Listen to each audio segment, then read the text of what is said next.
Going to do the Maple Gum Expansion Kit for Roland V71, 51, and 31.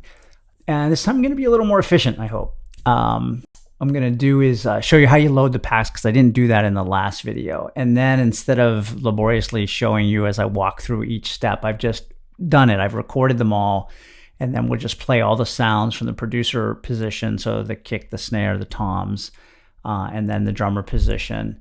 And then I recorded the MIDI for just playing a short fill, about 15 seconds long. And then I brought it over into my DAW, and then I just sent it to every kit in the producer position and the drummer position, so that you can compare apples to apples. You can hear the same thing played on every one of those kits. All right, let's take a look. All right, let's start one step earlier and we'll load the Gum Maple kit. So let's go to Rack. Gum Maple, these red ones. Let's start with the producer. So we're in the same order as the last video. And we just say load to slot. Pick the slot where we want it. Hit load.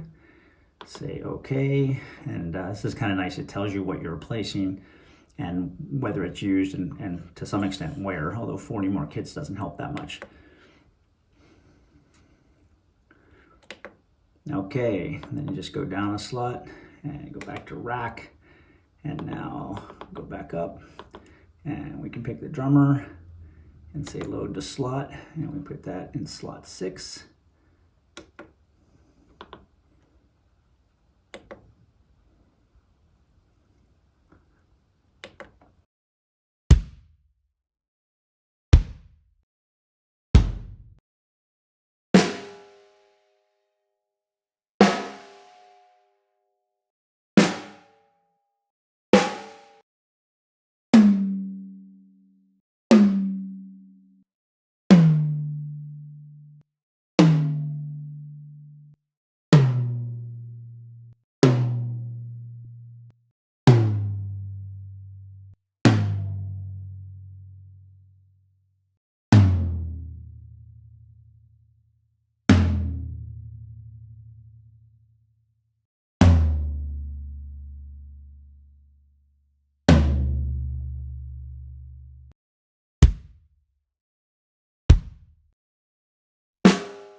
There you go. That's the Maple Gumwood Expansion Pack for Roland. And it's one of my favorites. You get 6 toms, which is nice. On that producer position, you get 3 different kicks. And I actually prefer the way things sound in the producer position. So that's the one that I purchased a lifetime subscription to. And I find it really useful for substituting into other kits, including I substituted the producer position drums into all the other settings for the drummer position kit just to hear how it sounded. And it sounded pretty good. But I've mixed them with various other drums and put them in other kits I've been using, and I'm very happy with it. It's a kind of a different sounding kit than the others. I think the DW50th is kind of a little unique too, in that it's real low. The acrylic drums are a little different because they're acrylic, and then this kit's sort of tuned high and very bright and works well in a lot of different genres. All right, hope you enjoyed that. If you preferred the DW50th approach to this, where I'm using the sound module, let me know. If you prefer this approach, where everything's just kind of pre-canned and put together more like a slideshow, but a lot less in length. Let me know that as well in the comments. All right, rock in peace.